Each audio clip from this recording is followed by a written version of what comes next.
नमस्कार दोस्तों, एक बार मैं फिर से स्वागत करता हूं आप सभी लोगों का आपका अपने YouTube चैनल गुरुवर जी के में। जी हाँ दोस्तों, तो एक बार मैं फिर से हाजिर हूं आप लोगों के लिए लेकर एक नया अध्याय जो कि NCERT के क्लास 6 का हिस्ट्री का चैप्टर 6 है। चैप्टर 5 हमने पहले ही पढ़ा दिया है, यानी कि पहले ही अपने इस YouTube चैनल पर अपलोड कर दिया है। तो यदि आपने उस चैप्टर को नहीं देखा है तो यहाँ आई बटन पर प्रेस करके आप उसे देख सकते हैं। और मैं बोलूँगा कि उस चैप्टर को आप लोग ज़रूर देख लें, क्योंकि यदि आपको इस चैप्टर को समझना है तो पहले उस चैप्टर को समझना ज़रूरी होगा, क्योंकि कहीं ना कहीं ये जो आज का जो चैप्टर है वह उसी चैप्टर के आधार पे ही आधारित है, यानी कि यह उसी पे ही निर्भर करता है।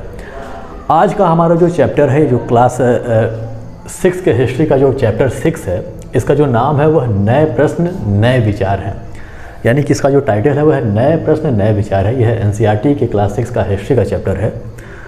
इसमें हम बात करेंगे उन नए विचारधाराओं का जिसका उद्भव लगभग आप मान सकते हैं कि उत्तर वैदिक काल में, या फिर जब महाजनपदों का उदय हुआ उस समय इस प्रकार के नए विचार आ रहे थे।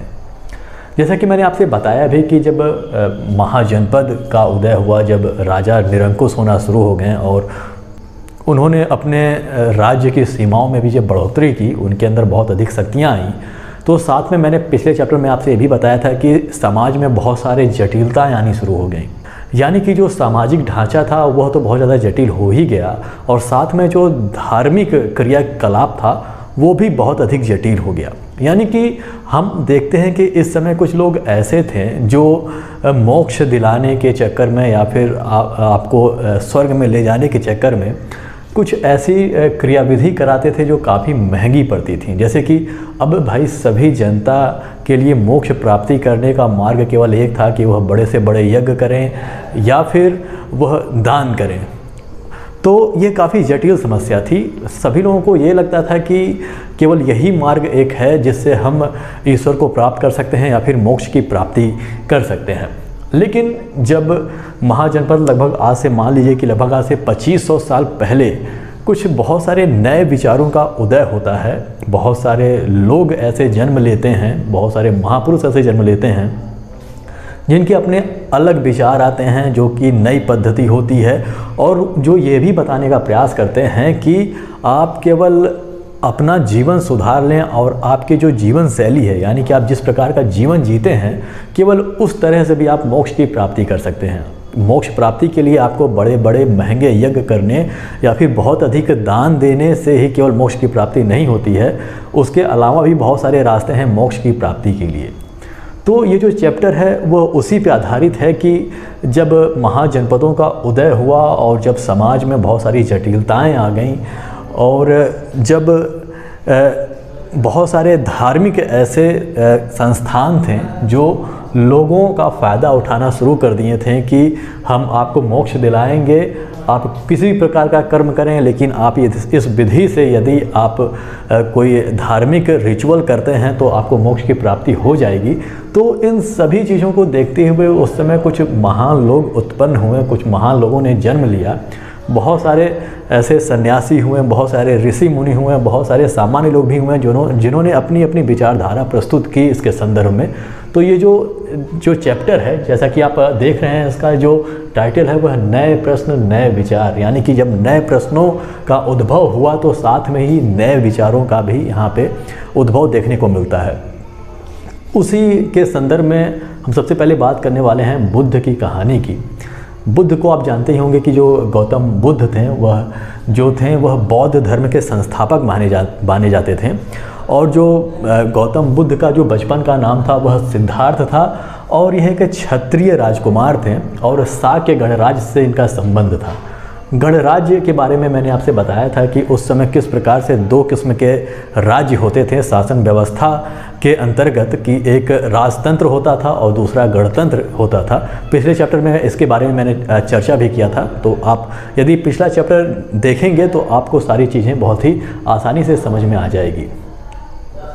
जो गौतम बुद्ध थे, इनके जो ज्ञान की प्राप्ति हुई थी वह बोध गया में, बिहार में हुआ था, और इन्होंने जो पहला उपदेश अपना दिया था वह सारनाथ में दिया था। यानी कि ज्ञान प्राप्ति के बाद इनका जो पहला उपदेश था वह सारनाथ में था, और जो इनकी मृत्यु हुई थी वह कुशीनारा में हुई थी, जिसे आजकल हम कुशीनगर के नाम से भी जानते हैं। उसके साथ ही इनके बारे में जो और बातें कही गई हैं, इनके जो उपदेश की जो भाषा थी वह प्राकृत थी। और प्राकृत आप लोग जानते हैं कि उस समय का जो भाषा था वह जन सामान्य की भाषा मानी जाती थी। उस समय मुख्य रूप से कुछ भाषा जो बहुत अधिक फेमस थे, तो एक संस्कृत हो गया और एक पाली हो गई और प्राकृत हो गई। इस तरह के लैंग्वेज उस समय बोले जाते थे, आज से लगभग 2500 साल पहले। लेकिन इसमें जो प्राकृत थी वह जन सामान्य की आसान लैंग्वेज होती थी। जन सामान्य जो बहुत अधिक पढ़े लिखे लोग नहीं थे, वो सामान्य तौर पर प्राकृत भाषा का इस्तेमाल करते थे। और गौतम बुद्ध ने भी अपने जो ज्ञान बांटे वह भी प्राकृत में ही थे, ताकि लोगों को अच्छे से समझ में आ सके। सामान्य तौर पे जो इसके अलावा मैंने जो दो और लैंग्वेज की बात की, जो कि संस्कृत हो गया, जो पाली हो गया, ये सभी मुख्य रूप से विद्वानों के लैंग्वेज माने जाते थे, यानी कि जो बहुत पढ़े लिखे होते थे, केवल वही इस भाषा का प्रयोग किया करते थे। गौतम बुद्ध जानना चाहते थे कि आखिर यह जीवन क्या है और इसमें हम मोक्ष की प्राप्ति कैसे कर सकते हैं, यानी कि हम ज्ञान कैसे प्राप्त कर सकते हैं, या फिर यह जो संसार दुखों का जो समूह है इससे हम कैसे निजात पा सकते हैं। इसी के संदर्भ में इनका जो एक थ्योरी है, यानी कि इनका जो एक विचार है, वह इसके संदर्भ में है कि जो यह जीवन है वह दुखों का संग्रह है, वह दुखों से भरा पड़ा है। और जो दुख का कारण इन्होंने माना वह मनुष्यों की लिप्सा मानी, यानी कि उसकी इच्छा मानी कि कैसे मनुष्य एक कोई चीज़ प्राप्त करने के लिए परेशान रहता है, और जब वो पहला चीज़ उसे प्राप्त कर लेता है, फिर उसका जो लिप्सा होती है, उसकी जो इच्छा होती है, वह उसकी जो तृष्णा हम इसको मान सकते हैं, जिसे कि प्यास कह सकते हैं, उसकी प्यास बढ़ जाती है किसी दूसरे चीज़ के लिए। तो इन्होंने बताया कि कैसे आप खुद के ऊपर आत्मसंयम रख कर इस चीज़ों से बच सकते हैं, यानी कि दुख से आप दूर हो सकते हैं। तो ऐसे इनकी बहुत सारी विचारधाराएं आप लोग को देखने को मिलती हैं, जो कि गौतम बुद्ध, जो कि आप जानते हैं कि आजकल बौद्ध धर्म के रूप में इसे जाना जाता है। इसी के संदर्भ में इसी से जुड़ा हुआ एक कीसा गौतमी की एक कहानी है, जो कि बुद्ध के जीवन से ही जुड़ी हुई है। और ये कहानी हमें ये बताती है कि बुद्ध कैसे लोगों को समझाते थे आसान भाषा में, या फिर कैसे ज्ञान देने का कार्य करते थे। जैसे बुद्ध का जो मेन कॉन्सेप्ट था वह ये था कि आपको बहुत अधिक पाखंड करने, या फिर बड़े बड़े यज्ञ करने, या फिर बहुत अधिक खर्चा करने की आवश्यकता नहीं है, बहुत अधिक दान देने की आवश्यकता नहीं है। आप यदि कर्म बढ़िया करेंगे तो आपके जो कर्म का जो परिणाम होगा वह इसी जन्म में मिलेगा या फिर अगले जन्म में मिलेगा। यानी कि आप जो भी कर्म करते हैं उसका जो परिणाम होता है, चाहे वो अच्छा हो चाहे बुरा हो, उसका परिणाम इसी जन्म में मिल जाता है, और जो बचा कुछा रहता है वो अगले जन्म में मिल जाता है। क्योंकि गौतम बुद्ध ऐसा मानते थे कि व्यक्ति का पुनर्जन्म होता है। जैसे कि आप लोग जानते हैं, चाहे बुद्ध हुआ चाहे जैन धर्म हुआ, ये लोग ईश्वर में विश्वास नहीं करते थे, लेकिन इनका मानना था कि जन्म यानी कि पुनर्जन्म होता है। तो इसी के संदर्भ में एक कीसा गौतमी की एक कहानी है, जिसमें एक कीसा गौतमी नामक महिला की यह कहानी है, जिसका एक छोटा सा जो पुत्र था उसकी मृत्यु हो जाती है। अब वो पागलों की तरह घूमती है इधर उधर अपने बच्चे के शव को लेकर, कभी इस चौराहे कभी उस चौराहे, कभी इस मार्केट कभी उस मार्केट, घूमती रहती है हर स्थानों पर, और लोगों से आग्रह करती रहती है कि मेरे बच्चे को जिंदा कर दो, इसे जीवित कर दो। एक भले मानस इसका संपर्क इससे होता है, एक भला मानस कोई होता है, कि अच्छा इंसान होता है जो इसे देखता है और इसे ले जाकर बुद्ध के पास ले जाकर छोड़ देता है, कि कहता है कि यही तुम्हारे पुत्र को जीवित कर सकते हैं। जब ये बुद्ध के पास जाती हैं तो गौतम बुद्ध पूछते हैं कि क्या हुआ, तो ये बताती हैं अपनी कि हमारा पुत्र देखिए यह मर गया है, आप इसे जीवित कर दीजिए। तो गौतम बुद्ध कहते हैं उससे कि ठीक है मैं इसे जीवित कर दूंगा, लेकिन आपको एक काम करना होगा, आपको एक मुट्ठी सरसों का बीज लाने होंगे, यानी कि एक मुट्ठी सरसों के बीज कहीं से जाकर लाने होंगे। अब स्त्री यह सुनकर बहुत खुश होती है और उठती है यह बीज ढूंढ कर लाने के लिए। तो गौतम बुद्ध कहते हैं कि लेकिन यह बीज ऐसे घर से आप लाइएगा जहाँ पे कभी किसी व्यक्ति की मृत्यु ना हुई हो। अब औरत जाती है, जो कीसा गौतमी होती है, वह विभिन्न घरों में जाती है और विभिन्न घरों में जाकर पूछती है, लेकिन ऐसा एक भी घर उसे नहीं मिलता है जहाँ पे किसी की मृत्यु कभी ना हुई हो। कहीं किसी के चाचा, किसी के पिताजी का, किसी के माताजी, किसी के बच्चे, किसी के दादा, किसी के नाना, मतलब हर घर में कोई ना कोई मृत्यु कभी ना कभी प्राप्त किसी न किसी को हुआ ही था। तो ये फिर आती है वहाँ से, और फिर मतलब वो बताते हैं कि देखो ये जो मृत्यु और जो जन्म है यह सामान्य प्रक्रिया के तहत होता है, इस पर किसी का बस नहीं होता है, यानी कि जो जन्म लेता है वह उसे कभी ना कभी मरना ही पड़ता है। तो इस तरह से गौतम बुद्ध अपने जो भी ज्ञान थे उसका ये व्याख्या करते थे लोगों में, और इनकी जो मृत्यु हुई वह कुशीनारा में हुई। तो इस तरह का देखिए विचारधारा उत्पन्न हुआ लोगों के अंदर। जब समाज में बहुत सारी जटिलताएं आ गईं तो उस जटिलताओं से निकलने के लिए बहुत सारी चीज़ें हुई।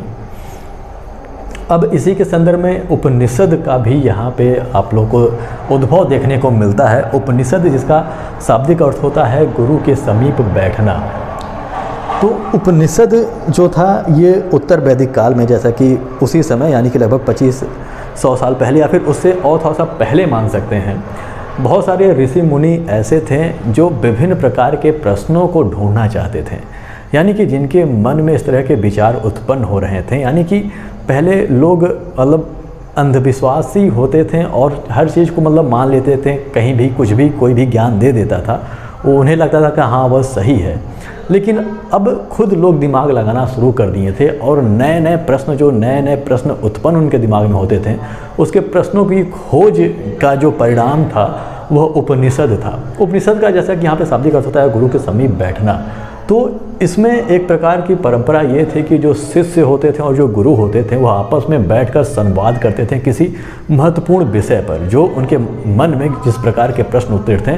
जैसे सामान्य तौर पे इसमें जो प्रश्नों को जो ढूंढा गया था उसमें जैसे कि आत्मा क्या होती है, या फिर उसके अलावा जो सार्वभौम आत्मा क्या होती है, या फिर मृत्यु के बाद इंसान का क्या होता है, इस तरह की प्रश्नों को इसमें ढूंढने का प्रयास किया गया। बहुत सारे उपनिषद इसमें आप लोग देखने को मिलता है।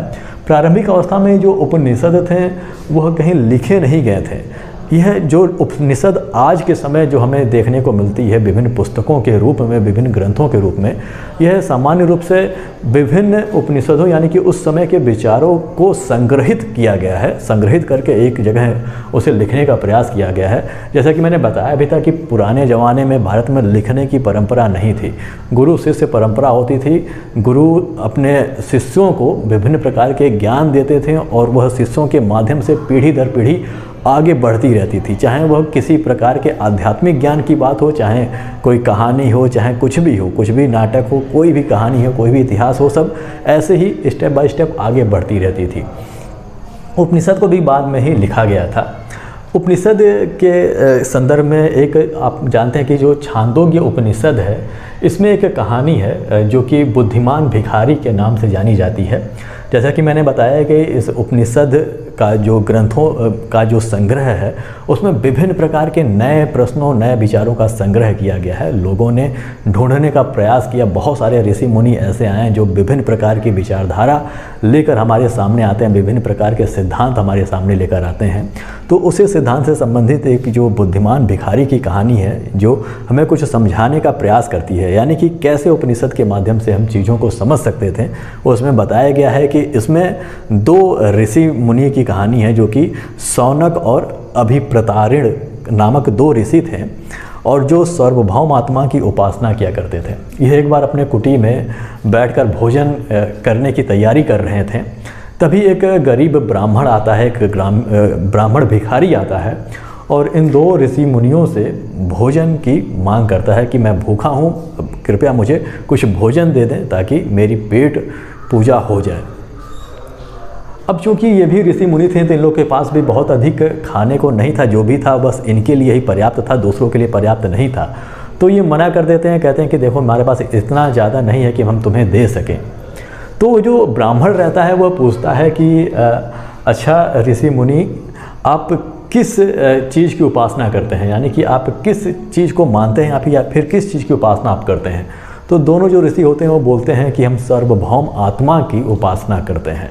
तो यहाँ पे जो ब्राह्मण जो भिक्षु रहता है, जो भिखारी रहता है, वह कहता है कि सार्वभौम आत्मा का मतलब तो हो गया कि जो भी यहाँ पे जीवित है उसमें सभी में जो आत्मा है वह सार्वभौम आत्मा का ही एक हिस्सा है। तो वो कहते हैं कि हाँ बिल्कुल, यहाँ पे जो भी जीवित यहाँ पे मौजूद हैं, जो भी जीवन मौजूद है, सब में आत्मा पाई जाती है और हम उसी की उपासना करते हैं। तो जो गरीब ब्राह्मण रहता है कहता है इसका मतलब ये हुआ कि मेरे अंदर जो आत्मा है वो भी तो सार्वभौम आत्मा ही है, यानी कि आप जो भोजन हमें नहीं दे रहे हैं इसका मतलब ये हुआ कि आप सार्वभौम आत्मा को भोजन नहीं दे रहे हैं। तो अब जाके यहाँ पे ऋषि मुनियों को समझ में आता है कि हाँ, यानी कि हर जीवन के अंदर जो आत्मा है वह मौजूद है, वह सार्वभौम आत्मा। सार्वभौम आत्मा का एक अर्थ और होता है जिसे हम ब्रह्मा कहते हैं, यानी कि जो सार्वभौम आत्मा है और जो ब्रह्मा है, इस तरह के कॉन्सेप्ट इसमें बनाए गए थे। उपनिषद में बहुत सारे आप लोगों को कॉन्सेप्ट देखने को मिलेंगे कि जो आत्मा है, जो परमात्मा है, या फिर जो सार्वभौम आत्मा है, वह जो ब्रह्मा है, वह सभी मिलकर एक में ही समाहित होते हैं, यानी कि सभी का जो अस्तित्व है वह एक ही है। तो यहाँ पे शिक्षा मिलती है, यहाँ पे इस कहानी के माध्यम से उन्हें जानकारी मिलती है। तो इस प्रकार उपनिषद के माध्यम से बहुत सारे ज्ञान हमें देखने को मिलते हैं।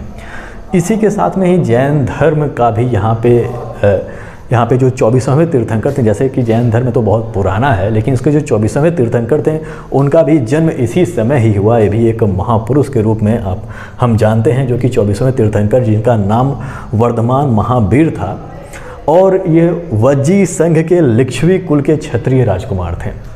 जैसे कि मैंने बताया कि वज्जी संघ के बारे में पिछले चैप्टर में आपसे बात की गई थी कि यह एक गणराज्य था और यह लिच्छवी कुल के राजकुमार थे। गणराज्य का मतलब मैंने बताया था, फिर भी मैं बता दे रहा हूँ कि जो राजतंत्र व्यवस्था थी वहाँ पे केवल एक आदमी शासक होता था, यानी कि एक राजा होता था जो सभी निर्णय लेता था, यानी कि अंतिम फैसला उसके हाथ में होता था। लेकिन जो गणराज्य होते थे, गणराज्य का मतलब ये होता था कि वहाँ पे कई लोग मिलकर शासन करते थे। यहाँ पे इसका मतलब ये हुआ कि वहाँ पे कई सारे राजा थे और जो भी फैसले किए जाते थे वह सभी मिलकर करते थे। वहाँ पे किसी एक की बात नहीं मानी जाती थी, ना ही किसी एक को कोई आदेश पारित करने का अधिकार था।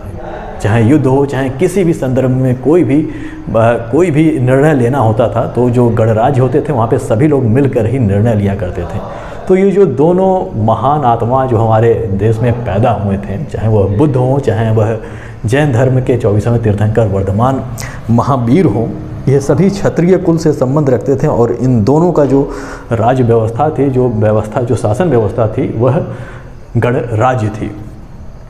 यहाँ पे आपको समझना होगा कि जो जैन का अर्थ होता है वह जैन का अर्थ होता है जिन, और जिन का जो अर्थ होता है विजेता। यानी कि जैन धर्म का अर्थ हो गया ऐसे लोग जो अपने को जो जिन मतलब बन गए हैं और जिन्होंने विजेता प्राप्ति कर ली है, जिन्होंने जो विजेता कहे जाते हैं अपने इंद्रियों को वश में करने के लिए, यानी कि जिन्होंने अपने इंद्रियों को जीत लिया है, उन्हें ही हम जैन या फिर जिन कहते हैं। वर्धमान महावीर का मानना ये था कि यदि आपको ज्ञान प्राप्त करनी है, यदि आपको सच्चे ज्ञान की प्राप्ति करनी है, तो चाहे वह स्त्री हो चाहे पुरुष हो, उन्हें घर का त्याग करना पड़ेगा। और घर के त्याग के साथ ही उन्होंने बहुत सारे ऐसे कठिन यहाँ पे व्यवस्थाएं बनाई है जो कि सबके लिए थोड़ा सा नामुमकिन हो जाता है। इन्होंने ये भी कहा कि जो पुरुष लोग हैं उन्हें अपने घर के साथ, अपने परिवार के साथ साथ ही अपने वस्त्रों को भी त्याग देना चाहिए ताकि वह ज्ञान की प्राप्ति कर सकें। अब आप देखेंगे कि इस समय जो नए विचार उत्पन्न हो रहे थे वह कर्मकांडों से ज़्यादा आप देखेंगे कि नए विचारों में आप कहीं ना कहीं ज्ञान की बातें देखने को मिलेंगे। यानी कि आप ऐसे कर्म करें जो ज्ञान से भरपूर हो, जिसमें चेतना शामिल हो, या फिर जिसमें आप कह सकते हैं जिसमें तर्क के आधार पे कोई चीज़ उपलब्ध यहाँ पे हो। जैन धर्म में जो चीज़ें थी वो थोड़ा सा जटिल थी, बहुत सभी लोग इस धर्म को नहीं अपना सकते थे क्योंकि इसमें जो भी साधना विधि थी वो काफ़ी कठिन थी। लेकिन फिर भी हजारों की संख्या में लोग इस जो महान आत्मा थे, जो वर्धमान महावीर थे, उनके पीछे हो लिए कि इस नई विधि से किस प्रकार से उनको ज्ञान मिल सकता है। बहुत सारे ऐसे परिवार के लोग भी थे जो इसे नहीं अपना सकते थे क्योंकि काफ़ी कठिन था ऐसे मार्गों पे चलना। तो जो भिक्षुणी होते थे या फिर जो भिक्षु होते थे या फिर जो भिक्षुणी होती थी, उनकी ये मदद करने लगे कुछ दान करके, और विभिन्न तरीक़ों से वह उनकी मदद किया करते थे। तो इस प्रकार से जैन धर्म का यहाँ पे हमें देखने को मिलता है, यहाँ पे विचारधारा यहाँ पे देखने को मिलता है। और चलिए बात कर लेते हैं हम संघ की, जो संघ क्या है और फिर हम जानेंगे बिहार क्या है। तो संघ के बारे में मैं बताऊं कि आप जो दो लोगों के बारे में यहाँ पे आपने पढ़ा, जो गौतम बुद्ध के बारे में और जो जैन धर्म के तीर्थंकर वर्धमान महावीर के बारे में जो आपने पढ़ा, तो इनका ये जो मानना था कि यदि आपको ज्ञान की प्राप्ति करनी है तो आपको अपना घर त्याग कर, यानी कि गृह त्याग कर आपको बाहर निकलना पड़ेगा, तभी आप ज्ञान की प्राप्ति कर सकते हैं। अब जो लोग निकल रहे थे अपने अपने घरों से इस शिक्षा को प्राप्त करने के लिए, तो उसी के लिए संघ का निर्माण किया गया कि संघ एक ऐसी संस्था थी जिसमें दोनों धर्म के लोग, मतलब अलग अलग समय की यह बात है, लेकिन संघ दोनों में अस्तित्व दोनों में देखने को मिलता है, चाहे वो बौद्ध धर्म हो चाहे जैन धर्म हो। संघ नामक संस्था दोनों में मौजूद था, अलग अलग समय में अलग अलग स्थान पे। तो संघ वही स्थान था जहाँ पे जो लोग जाते थे, जो जुड़ते थे, चाहे बौद्ध धर्म हो गया चाहे जैन धर्म हो गया। तो संघ एक प्रकार का जो संस्था बनाया गया था वो इन्हीं के लिए बनाया गया था। संघ के अपने नियम होते थे, जैसे कि जो कि बौद्ध भिक्षुओं के जो संघ में रहने के जो नियम थे उसे आप विनय पिटक नामक एक ग्रंथ में पा सकते हैं। ये विनय पिटक नामक एक किताब था, इसमें बताया गया है कि जो बौद्ध भिक्षु हैं उन्हें संघ में कैसे रहना चाहिए। इसमें महिला और पुरुष दोनों रहते थे, लेकिन दोनों के जो रहने की व्यवस्थाएं थीं वह अलग अलग थीं। और संघ में रहने का जो नियम था वो काफ़ी कड़े थे। आपको ब्रह्मचर्य का पालन करना पड़ता था, सात्विक जीवन जीना पड़ता था, मांसाहार का सेवन नहीं कर सकते थे आप। और यहाँ तक कि आप ये भी नहीं है कि हमेशा आप कुछ खा रहे हैं, आपको जब मन कर रहा है कुछ भी चटर मटर, हमेशा ये सारी चीज़ें नहीं थी। यहाँ पे बताया गया था कि आप भिक्षा मांग कर ही खाएं, यानी कि आप कोई भी चीज़ संग्रह नहीं कर सकते हैं, आप अपने लिए धन दौलत संग्रह नहीं कर सकते हैं, क्योंकि आपने सब कुछ का त्याग कर दिया है। बौद्ध धर्म में थोड़ा सा यहाँ पे नरमी बढ़ती गई है, लेकिन जैन धर्म उससे भी आगे था। जैन धर्म में आप देखेंगे कि ये जो विचारधारा थी, जैन धर्म में जो लोग शामिल हुए हैं उनमें जो व्यापारी वर्ग था वह सबसे अधिक था। किसानों के लिए थोड़ा सा मुश्किल हो गया, क्योंकि किसानों को यदि जैन धर्म में आना था और अपने कुछ क्रियाकलाप भी करते रहना था, तो सबसे मुश्किल ये था कि इसमें जीवों की हत्या करने की बिल्कुल मनाही थी और किसानों को अपने फसलों को बचाने के लिए बहुत सारे जीवों की हत्या करनी पड़ती थी, बहुत सारे जीवों को मार देना पड़ता था, इसलिए उनके लिए थोड़ा सा मुश्किल था ये। जैसा कि मैंने बताया, इसमें अब चलिए संघ पे चलते हैं कि संघ का बहुत सारे ऐसे नियम होते थे, कड़े नियम। और इसमें देखिए जो दो शब्दों का प्रयोग किया जाता था, भिक्षु और भिक्षुणी। यह जो दोनों शब्द है वह प्राकृत का शब्द है, यानी कि प्राकृत भाषा का यह शब्द है भिक्षु और भिक्षुणी।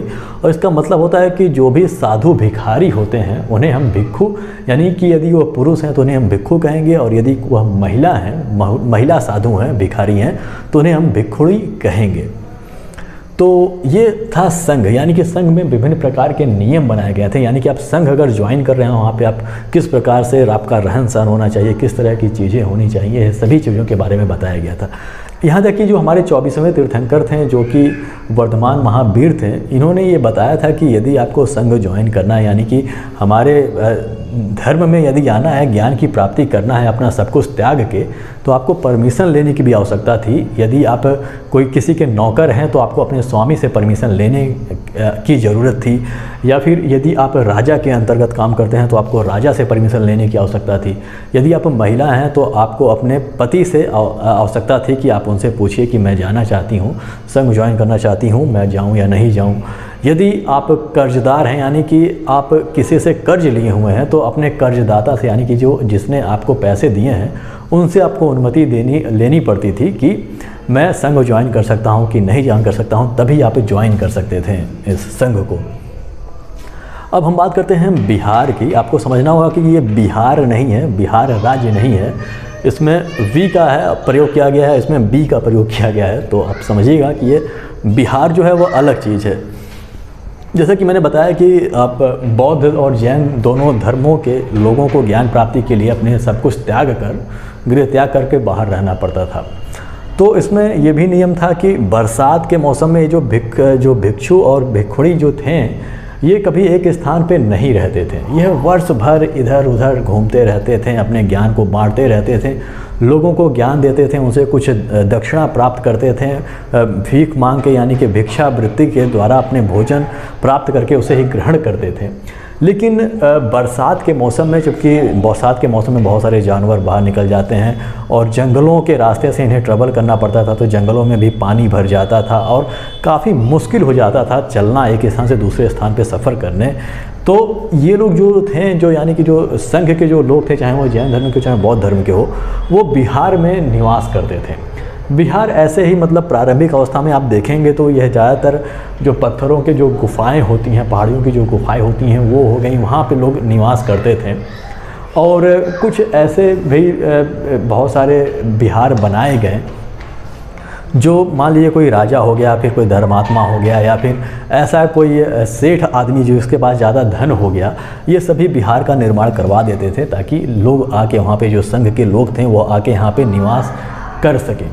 प्रारंभिक अवस्था में आप देखेंगे कि इसमें आप इसके जो जंगले हैं और सारी चीज़ें वो लकड़ी के बनाए जाते थे। शुरू में लकड़ी के बिहार देखने को मिलेंगे, लेकिन बाद में आपको ईंटों से भी बने हुए बिहार देखने को मिलते हैं। अब चूँकि बहुत सारी विचारधारा यहाँ पे उत्पन्न हो रही थी, तो जो कि ब्राह्मण धर्म है हमारा, जो कि हमारा प्राचीन धर्म है, या फिर जिसे हम सनातन धर्म या फिर जिसे हिंदू धर्म के रूप में जानते हैं, तो ब्राह्मणों ने भी एक कॉन्सेप्ट निकाला जो कि आश्रम व्यवस्था के नाम से प्रचलित था। यह बहुत प्राचीन व्यवस्था थी, लेकिन इस समय इसके ऊपर थोड़ा सा और ज़्यादा ध्यान दिया गया और लोगों को समझाया गया कि आप अपने जीवन, जैसे कि अब सबसे बड़ी बात है कि अब जीवन जीने की बात की जा रही थी कि आप जो कर्म करते हैं उसका परिणाम आपको मिलता है। तो इसी के संदर्भ में हम देखते हैं कि आश्रम व्यवस्था में यहाँ पे मनुष्य के जीवन को 4 भागों में बांट दिया गया है।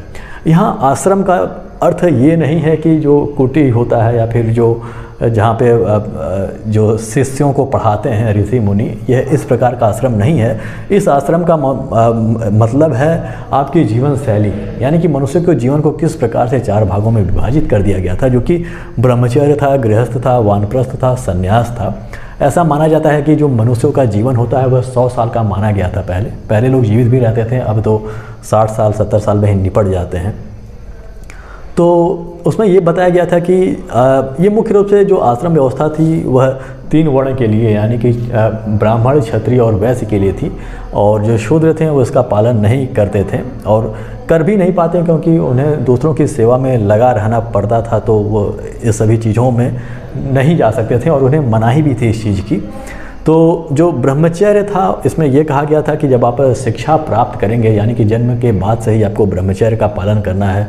महिला हैं तो पुरुष से दूर रहना है, पुरुष हैं तो महिलाओं से दूर रहना है, किसी प्रकार का कोई संबंध नहीं स्थापित करना है आपको, और काफ़ी सही ढंग से सात्विक जीवन जीते हुए अपने ज्ञान को बढ़ाना है। ब्रह्मचर्य का मतलब ये होता था।